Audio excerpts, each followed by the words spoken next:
又翻到嚟敬輝廚房啦噃，夏天到啦，梗係想食下啲甜品啦，係咪？今日教大家做一個甜品呢，不需要放糖，但係呢都非常之甜嘅。材料好簡單，一個夠成熟嘅哈密瓜，馬來西亞進口嘅乾挑蜜饞。首先我哋將個哈密瓜呢就切開咗佢先，將嗰啲瓜嘅肉攞出嚟。好啦。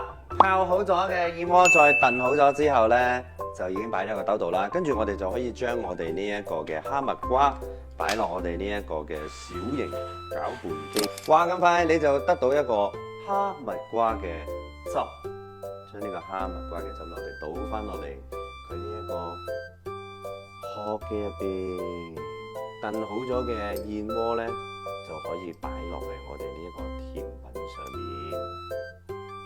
噔噔噔噔，哇，係咪好吸引呢？